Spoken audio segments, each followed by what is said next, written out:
गरीब चूड़ी वाली। स्नेहलता बहुत ही समझदार, सुलझी और मेहनती लड़की थी। उसके पिता जगदीश और उसकी माँ कमला को उस पर बहुत नाज था।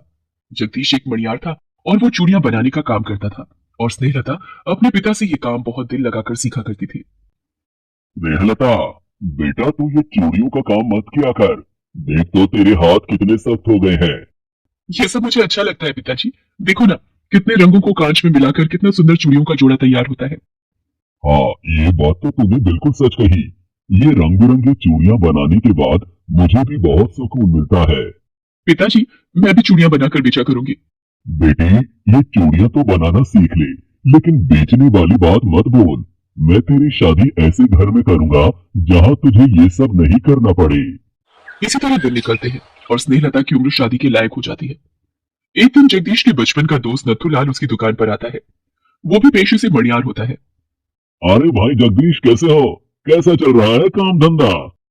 अरे नथुलाल, कितने दिनों बाद आया है तू? यहाँ तो सब ठीक है। तू बता, तेरे परिवार में तो सब ठीक ठाक है ना? हाँ हाँ, सब बढ़िया है। चूड़ियां लेने आया था, सोचा इस बार तेरे यहाँ से चूड़ियां लेकर जाता हूँ। बहुत लोगों से तारीफ सुनी है तेरी चूड़ियों की। हाँ हाँ, क्यों नहीं। तभी जगदीश अपनी बेटी को बोलता है कि अंकल के लिए चाय पानी लेकर आओ। स्नेहलता चाय पानी लेकर आती है। नमस्ते अंकल। नमस्ते स्नेहलता बेटा, तुम तो बहुत बड़ी हो गई हो। आखिरी बार जब देखा था तो छोटी सी यही इधर उधर घूमती रहती थी। तभी स्नेहलता की माँ कमला भी वहां आ जाती है। अरे नथु भैया, आप बहुत दिनों बाद आना हुआ। हाँ भाभी, काफी समय बाद आया हूँ। आज चूड़ियां लेनी थी तो जगदीश के पास चूड़ियां लेने आया हूँ। नथुलाल वहां से काफी सारी चूड़ियां लेकर चला जाता है। रास्ते में उसे ख्याल आता है कि स्नेहलता बहुत अच्छी लड़की है, क्यों ना अपने बेटे रवि की शादी इससे करा दूं। इससे मेरा बेटा भी सुधर जाएगा। नथुलाल का बेटा रवि वैसे तो अपने पिताजी के साथ दुकान पर काम करता था, लेकिन उसका मन कभी भी काम में नहीं लगता था। वो हमेशा सपने देखता था कि कहीं से बहुत बड़ा खजाना मिल जाए और वो मजे की जिंदगी जिए। नाथूलाल कई बार उसको ये बात समझा चुका था, पर उसकी समझ में कुछ नहीं आता था। और स्नेहलता को देखकर नाथूलाल को लगा कि अगर इसकी शादी रवि से हो जाएगी तो रवि सुधर जाएगा। यही सोचकर वो अगली बार जगदीश के पास जाता है। भाई जगदीश, देखो इस बार मैं तुमसे कोई चूड़ियां वूड़ियां लेने नहीं आया हूँ। तो फिर क्या हुआ भाई नथु? क्या कहना चाहते हो? मुझे तुम्हारी बेटी स्नेहलता बहुत अच्छी लगी।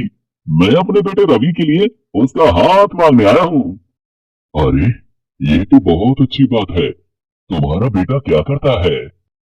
हाँ, वो मेरे साथ दुकान पर ही बैठता है। और तुझे मेरे काम धंधे का तो पता ही है। अब बता, क्या तू स्नेहलता का हाथ मेरे बेटे रवि के लिए देगा? रुको, मैं पहले कमला से पूछ लेता हूँ। हाँ हाँ, क्यों नहीं। कमला को यह सुनने के बाद स्नेहलता का हाथ रवि को देने के लिए तैयार हो जाती है। धूमधाम से रवि और स्नेहलता की शादी हो जाती है। पर शादी के कुछ दिन बाद ही स्नेहलता को एहसास होता है कि रवि बहुत आलसी है। पिताजी रोज सुबह टाइम से जाकर दुकान खोल लेते हैं, आप इतनी देर तक घर पर रहते हो, ये सब अच्छा नहीं लगता। आप भी पिताजी के साथ टाइम से दुकान पर पहुंच जाया करो। मुझे मेरा काम समझाने की जरूरत नहीं है। मुझे पता है मुझे क्या करना है और मैं क्या कर रहा हूँ। जब आप जानते हैं तो फिर जाकर पिताजी का हाथ क्यों नहीं बटाते। तुम्हारा काम घर संभालना है तो तुम अपने काम पर ध्यान दो। इसी तरह 4 साल निकल जाते हैं।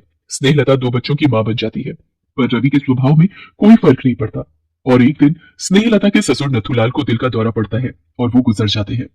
1-2 दिन बाद रवि दुकान पर जाना शुरू करता है। स्नेहलता को लगता है कि अब रवि सुधर जाएगा। स्नेहलता, मैं दुकान पर जा रहा हूँ। ये नीचे खाने का टिफिन और दिल लगाकर काम कीजिएगा। काम तो करना ही पड़ेगा, वरना तुम्हारा और तुम्हारे बच्चों का खर्चा कैसे चलेगा? ये आप कैसी बातें कर रहे हैं, बच्चे आपके भी हैं। मैं तो ये सब चाहता ही नहीं था। पिताजी को ही पड़ी थी मेरी शादी करवाने की। ये सुनकर स्नेहलता को बहुत बुरा लगता है। स्नेहलता के दोनों बच्चों की उम्र ज्यादा नहीं थी। उसे लगा जैसे जैसे बच्चे बड़े होंगे रवि अपनी जिम्मेदारियां समझ लेगा। 6 महीने जैसे तैसे कटते हैं। नंदू का जन्मदिन आ जाता है। सुनो रवि, नंदू का जन्मदिन है परसों, और मैं चाहती हूँ कि मम्मी पापा को भी बुला लो। तुम्हारा दिल जिसको चाहे उसे बुलाओ, मुझे क्यों सुना रही हो? क्योंकि मैं आपसे पूछ रही हूँ। तुम्हें जो करना है करो। स्नेहलता नंदू के जन्मदिन वाले दिन सुबह जल्दी उठती है। वो देखती है कि रवि घर पर नहीं है। उसे लगा कि वो बाहर गया होगा, अभी थोड़ी देर में आ जाएगा। दोपहर तक स्नेहलता के मम्मी पापा भी आ जाते हैं। उन्हें देखकर स्नेहलता और बच्चे खुश होते हैं। क्या हुआ बेटा? ये रवि कहाँ रह गया? अभी तक नहीं आया। बेटे के जन्मदिन पर वो घर पर नहीं है। क्या दुकान पर है? नहीं माँ, आज वो दुकान पर भी नहीं गए। मैं 2 बारी सुबह से दुकान पर हुआ हूँ, पता नहीं कहाँ चले गए। ये तो बहुत ही लापरवाही की बात है। काफी इंतजार करने के बाद भी रवि घर नहीं आता। स्नेहलता के मम्मी पापा भी चले जाते हैं। अगले दिन सुबह स्नेहलता को एक खत मिलता है। मैं रवि तुम लोगों की जिम्मेदारी नहीं उठा सकता, इसलिए दुकान पर रखा हुआ जितना भी पैसा था और बैंक में जो पैसा था मैं लेकर जा रहा हूँ, और ये 10,000 रुपए तुम्हारे लिए। ये पढ़कर स्नेहलता होश खो बैठती है और रोने लगती है। उसके माता पिता उसे वापस घर बुलाते हैं, पर वो जाने से इनकार कर देती है। 1 महीना जैसे जैसे कटता है और वो पैसे भी खत्म होने लग जाते हैं। अब स्नेहलता के सामने अपने और अपने बच्चों की परवरिश का मुद्दा खड़ा हो जाता है। तभी स्नेहलता फैसला करती है कि वो इस तरह गरीबी की जिंदगी नहीं जिएगी। उसके हाथों में हुनर है और वो अब चूड़ियां बनाने और बेचने का काम करेगी। स्नेहलता चूड़ियां बनाना शुरू कर देती है और फेरी लगाकर बेचना शुरू कर देती है। दोनों बच्चों को भी वो अपने साथ रखती है। धीरे धीरे उसकी चूड़ियां लोगों को पसंद आने लगी। एक बार वो एक मोहल्ले में चूड़ियां बेच रही थी कि कुछ औरतें उससे चूड़ियां लेने लगती है। ये हरी चूड़ियां तो दिखाना, बहुत प्यारी लग रही है। और मुझे वो लाल नगों वाली चूड़ियां दिखाना। ये लीजिए, ये हरी वाली देखिए, और इसमें आपको और भी रंग मिल जाएंगे। और ये लाल रंग वाली चूड़ियां, इसमें भी आपको कई तरह की चूड़ियां मिल जाएगी। बहुत सुंदर चूड़ियां हैं, कहाँ से लाती हो? ये सब चूड़ियां मैंने खुद बनाई है। ये तो बहुत ही सुंदर चूड़ियां हैं। ऐसा करो तो मुझे ये हरी वाली, लाल वाली और वो पीली चूड़ियां 2-2 दर्जन कर दो। स्नेहलता कागज लेकर उसमें चूड़ियां पैक करने लगती है। तभी एक आदमी वहां से गुजर रहा होता है। वो स्नेहलता की चूड़ियां देखता है और वहीं रुक जाता है। ये चूड़ियों की डिजाइन तो बहुत ही सुंदर है, क्या मैं जान सकता हूँ कि तुम ये चूड़ियां कहाँ से लाती हो? ये सब चूड़ियां मैंने खुद बनाई है। ये सचमुच बहुत ही सुंदर है। मैं एक मड़ियार हूँ और शहर में मेरी चूड़ियों की दुकान है। मैं तुमसे ये चूड़ियां खरीदना चाहता हूँ। हाँ हाँ बाबूजी, बताइए कितनी पैक कर दो? तुम समझी नहीं बहन जी, मैं कह रहा हूँ कि मैं ये सारी चूड़ियां खरीदना चाहता हूँ। आप ये सारी चूड़ियां ले लेंगे? मैं ये सारी चूड़ियां भी लूंगा और तुम्हें कुछ चूड़ियों के ऑर्डर भी देता हूँ। तुम कहाँ रहती हो मुझे बताओ। यही दूसरे गांव में रहती हूँ। अगर बुरा ना मानो तो क्या मैं पूछ सकता हूँ, ये दोनों बच्चे तुम्हारे हैं और तुम इस तरह इन्हें अपने साथ लेकर क्यों घूम रही हो? ये मेरे ही बच्चे हैं। उनकी देखभाल के लिए घर पर कोई नहीं है, इसलिए अपने साथ लेकर चूड़ियां बेचने निकल जाती हूँ। ओहो, सुनकर दुख हुआ। मेरी बात मानो बहन, तुम ये सारी चूड़ियां मुझे भेज दो और मैं तुम्हें चूड़ियों के ऑर्डर दूंगा। तुम घर में बैठकर ही चूड़ियां बनाना और बेचना। इतने छोटे बच्चों को लेकर कहाँ मारी मारी फिरोगी? और फिर वो आदमी जिसका नाम किशनलाल होता है सारी चूड़ियां खरीद लेता है और अगली चूड़ियों का ऑर्डर भी दे देता है। अब स्नेहलता चूड़ियां बनाती और घर से ही बेचती। इस तरह वो दोनों बच्चों का ध्यान भी रखती और देखते ही देखते कई साल निकल जाते हैं। स्नेहलता की मेहनत रंग लाती है। वो अब ठीक ठाक कमा लेती थी, जिससे वो अपने और अपने बच्चों का गुजारा करती।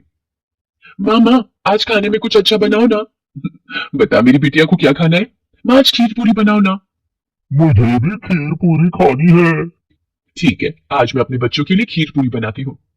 स्नेहलता खीर पूरी बनाने लगती है। पूरी बनाते बनाते वो सोचती है कि कितने साल निकल गए। आज बच्चे बड़े हो गए हैं। कुछ सालों बाद और बड़े हो जाएंगे और कामयाब बन जाएंगे। बहुत मेहनत लगी है मुझे यहाँ तक आने में। इस मेहनत को मैं जाया नहीं जाने दूंगी। मैं और मेहनत करूंगी और अपने बच्चों को अच्छी लाइफ दूंगी। स्नेहलता फिर बच्चों को खाना खिलाकर सुला देती है। इस तरह कई महीने और निकल जाते हैं। एक दिन स्नेहलता सुबह घर का काम कर रही होती है, तभी दरवाजे पर दस्तक होती है। गोपी बेटा, जरा दरवाजा तो खोलना, देखो कौन आया है। ठीक है मम्मी। मम्मी, कोई अंकल आए हैं, आपको पूछ रहे हैं। कौन आया है? और दरवाजे पर रवि को खड़ा देखकर चौंक जाती है। कैसी हो स्नेहलता? देखो, मैं वापस लौट आया हूँ। अब मैं तुम्हें और बच्चों को छोड़कर कभी नहीं जाऊंगा। रवि, वहीं रुक जाओ जहां तुम खड़े हो। अब इस घर में तुम्हारे लिए कोई जगह नहीं है। किन बच्चों के साथ रहने की बात कर रहे हो जो तुम्हें जानते तक भी नहीं है? मुझे माफ कर दो स्नेहलता, मैं उस टाइम समझ नहीं पाया। मुझे अपनी जिम्मेदारियां बोझ लगती थी। रवि, तुम्हें उस टाइम क्या लगता था क्या नहीं लगता था मुझे नहीं पता, लेकिन आज इतने सालों बाद जब मैं अपने आप को और अपने बच्चों को संभाल चुकी हूँ तो मुझे नहीं लगता अब हम तीनों को तुम्हारी जरूरत है। ऐसा न कहो, मैं तुम लोगों को अब कभी छोड़कर नहीं जाऊंगा। मैं तुमसे वादा करता हूँ। रवि, मैंने कहा ना कि अब हम लोगों को तुम्हारी कोई जरूरत नहीं है। और रही बात भरोसा करने की, तो मेरी बात सुनो। जो इंसान एक बार धोखा दे सकता है वो दूसरी बारी भी जरूर देगा, इसलिए अब तुम यहाँ से चले जाओ। और ये कहकर स्नेहलता दरवाजा बंद कर देती है। माँ, कौन है ये? कोई नहीं थी बेटी, मुसाफिर था, रास्ता भूल गया था। चलो तुम भैया के साथ खेलो, मुझे चूड़ियां बनानी है। आप बैठिए, मैं खाना लगा देती हूँ। वो सब बाद में, पहले ये बता कि तूने वो गेहूं तो चबा लिए थे ना, जो मैं स्वामी जी से मंत्र पढ़वा कर लाया था। हाँ हाँ। बस स्वामी जी की कृपा रहे और जल्दी से मेरा बेटा इस दुनिया में आ जाए। और अगर बेटी हुई तो?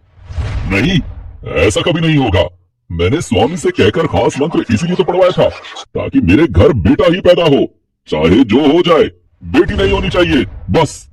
ऐसा क्यों कह रहे हो जी? बेटियां भी तो कितनी प्यारी होती हैं। क्या खाक प्यारी होती हैं, बोझ होती हैं बोझ। देख ले, अपने पड़ोसी शांताराम को ही देख ले, 3 3 बेटियां हैं उसकी, अब रो रहा है। आज भी मिला था, बड़ी बेटी की शादी के लिए कुछ मदद मांग रहा था। मैंने तो मना कर दिया, लेकिन बड़ा तरस आया उस बेचारे पर। अरे इतनी बेटियों की जगह अगर एक बेटा होता तो जिंदगी संवर जाती उसकी। कमा कर लाता, साथ में शादी में दान दहेज लेकर आता, सो अलग। ऐसा मत कहिए, इस दुनिया में हर बेटी अपना नसीब अपने साथ लेकर आती है। शांताराम भैया ने अगर अपनी बेटियों को पढ़ाया लिखाया होता तो वो भी तो उनकी मदद कर सकती थी, फिर उन्हें इतना परेशान नहीं होना पड़ता। चुप कर। बेटियों को घर से बाहर भेजना मतलब अपनी इज्जत को नीलाम करने के बराबर है। बहुत बवाल है। इसीलिए मुझे तो बेटी चाहिए ही नहीं, बेटा ही चाहिए, समझी? इतना कहकर विष्णु वहां से चला जाता है। इसके बाद सरोज हाथ जोड़कर भगवान से प्रार्थना करने लगती है। हे भगवान, दया करना, मेरी गोद में बेटी को मत भेजना, वरना उसकी जिंदगी बदतर हो जाएगी इस घर में। सरोज की सोच अपने पति विष्णु से काफी अलग थी, लेकिन फिर भी वो अपने लिए भगवान से एक बेटा ही मांग रही थी, क्योंकि वो जानती थी कि अगर उसे बेटी पैदा हुई तो विष्णु उसे कभी नहीं अपनाएगा। शादी के पूरे 5 सालों के बाद सरोज मां बनने वाली थी। विष्णु मधुमक्खी पालन का काम करता था। शहद बेचकर उसकी ज्यादा कमाई नहीं हो पाती थी, इसीलिए उसे अपने लिए बेटा चाहिए था, ताकि वो बड़ा होकर कमाने में उसकी मदद कर सके। लेकिन उसकी ये इच्छा पूरी नहीं हुई। सरोज ने एक बेटी को जन्म दिया। ये खबर सुनने के बाद विष्णु का गुस्सा 7वें आसमान पर था। ये क्या जम दिया तूने? कहा था तुझसे कि बेटा चाहिए, बार बार कहा था। सच बता मुझे, तूने स्वामी जी के दिए वो गेहूं खाए भी थे या नहीं? मैंने वो सब किया था जो आपने कहा था, लेकिन ईश्वर की इच्छा के आगे किसी की नहीं चलती जी। आप गुस्सा थूक दीजिए, एक बार अपनी बच्ची का चेहरा तो देखिए, देखिए कितनी प्यारी है ये। विष्णु अपनी बच्ची को देखे बिना ही कमरे से चला जाता है।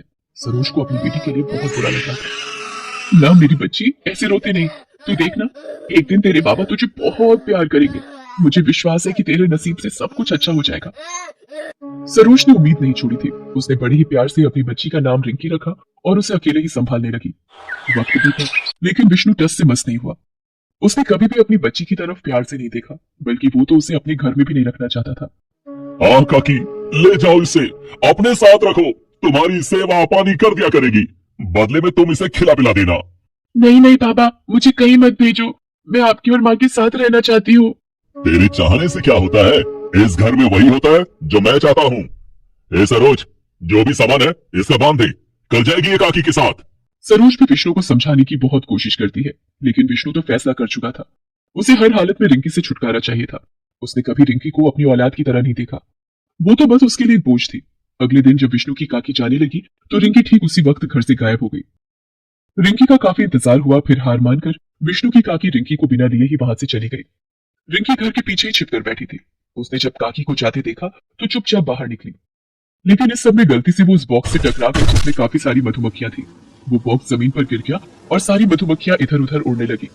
ये देखकर रिंकी बहुत घबरा गई। अरे नहीं, अब तो पापा बहुत गुस्सा करेंगे, क्या करूं? अभी घर जाना ठीक नहीं रहेगा। ये सोचकर रिंकी चुपचाप घर से बाहर निकल जाती है। वो देखती है कि सारी मधुमक्खियां एक खास दिशा में उड़ रही थी। रिंकी को जब कुछ नहीं सूझा तो वो उन्हीं मधुमक्खियों के पीछे चल दी। दूसरी तरफ जब विष्णु ने मधुमक्खियों के बॉक्स को गिरा हुआ और मधुमक्खियों को वहां से गायब देखा तो गुस्से में चिल्लाने लगा। देख ले सरोज, तेरी उस मनहूस औलाद ने क्या किया, सब बर्बाद कर दिया, पूरा बॉक्स गिरा दिया, सारा शहद जमीन पर फैल गया। कहाँ है वो? सामने लेकर आओ मेरे, आज मैं उसे जिंदा नहीं छोड़ूंगा। नहीं, माफ कर दीजिए, बच्ची है वो, गलती हो गई उससे। गलती तो मुझसे हुई है, पैदा होते ही गला घोट देना चाहिए था मुझे उसका, तो आज ये नुकसान नहीं उठाना पड़ता। अब क्या होगा, क्या बेचूंगा? पहले से ही हालत खस्ता थी, अब ये नुकसान भी कर दिया। विष्णु रिंकी को हर तरफ ढूंढता है, लेकिन वो उसे कहीं नहीं मिलती। मधुमक्खियों के पीछे चलते हुए वो तो घने जंगल में पहुंच चुकी थी। उसे मधुमक्खियों के पीछे जाना अच्छा लग रहा था। उसे होश ही नहीं था। फिर अचानक उसका पैर एक पत्थर से टकराया और वो जमीन पर गिरते गिरते बची। अरे ये मैं कहाँ आ गई? रिंकी घने जंगल में बनी एक गुफा में थी और अपने घर से बहुत दूर। उसे डर लग रहा था। वो वहां से निकलने की कोशिश करने लगी। तभी उसकी नजर गुफा की दीवारों पर पड़ी, जिस पर मधुमक्खियों के खूब सारे और काफी बड़े बड़े छत्ते लगे हुए थे। अरे इतने सारे मधुमक्खियों के छत्ते, वो भी इतने बड़े बड़े, इनमें तो बहुत सारा शहद होगा। मुझे बाबा को इनके बारे में बताना चाहिए। ये सोचकर रिंकी वापस अपने घर की तरफ चल देती है। वो कुछ दूर ही पहुंची थी कि तभी उसे कुछ लोग दिखाई देते हैं। वो पति पत्नी थे, साथ में उनका बेटा भी उनके साथ था। आप लोग यहाँ क्या कर रहे हैं? क्या बात है, कुछ परेशानी है क्या? हाँ बेटा, हम लोग रास्ता भटक गए हैं। गलत टर्न ले लिया और यहाँ इस जंगल में आ पहुंचे। अच्छा अच्छा, आप लोग चिंता मत कीजिए, मैं यहाँ से हाईवे का रास्ता जानती हूँ, चलिए मेरे साथ। रिंकी उन लोगों की मदद करती है और उन्हें हाईवे तक पहुंचा देती है और फिर शुक्रिया बेटा, आज तुम न मिलती तो पता नहीं क्या होता। वैसे तुम यहाँ से कहाँ जाओगी? तुम्हारा घर कहाँ है? वो रहा मेरा घर, वो सामने। अच्छा तो चलो, यहाँ तक आ ही गए हैं तो तुम्हें तुम्हारे घर तक पहुंचा कर आते हैं हम। इस बहाने तुम्हारे माता पिता से भी मुलाकात हो जाएगी। मालिनी और किशोर रिंकी के साथ उसके घर जाते हैं, जहाँ विष्णु पहले से ही गुस्से में बैठा था। वो रिंकी को देखते ही एक मोटा सा डंडा अपने हाथ में उठा लेता है और गुस्से से रिंकी की तरफ बढ़ने लगता है। आ गई तू, आज तुझे नहीं छोड़ूंगा। जो काम मुझे बहुत साल पहले करना चाहिए था वो आज करूंगा मैं। विष्णु उस मोटे डंडे को रिंकी के सिर पर मारने ही वाला था कि उससे पहले ही किशोर उसे रोक लेता है और विष्णु से डंडा छीनकर उसे दूर फेंक देता है। क्या कर रहे हो? दिमाग तो ठीक है तुम्हारा? अपनी बच्ची के साथ ऐसा कौन करता है? तुम लोग कौन हो और मुझे इसके साथ क्या करना है और क्या नहीं, ये मैं तय करूंगा, तुम लोग नहीं।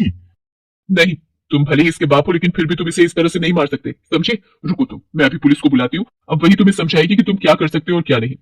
मालिनी अपने फोन पर पुलिस का नंबर डायल करती, उससे पहले ही रिंकी ने उसे रोक लिया और रोते हुए बोली, नहीं नहीं, ऐसा मत कीजिए आंटी, ये मेरे बाबा है, इन्हें पुलिस को मत दीजिए, मैं इनसे बहुत प्यार करती हूँ। देखा तुमने, तुम्हारा खून होने के बाद भी कितना फर्क है इसमें और तुम में। रिंकी, तुम्हें इस आदमी के साथ रहने की कोई जरूरत नहीं, तुम हमारे साथ चलो, मैं तुम्हें अपना लूंगी, तुम मेरे साथ मेरी बेटी बनकर रहना। नहीं आंटी, मैं अपने बाबा को छोड़कर कहीं नहीं जाऊंगी, आप बहुत अच्छी आंटी, लेकिन फिर भी मैं अपना घर छोड़कर कहीं नहीं जाऊंगी, मुझे अपने बाबा की मदद करनी है।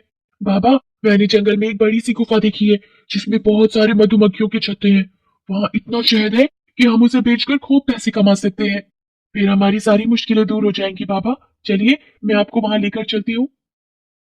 रिंकी की मासूमियत देखकर वहां हर कोई हैरान था, इस बार खुद विष्णु भी।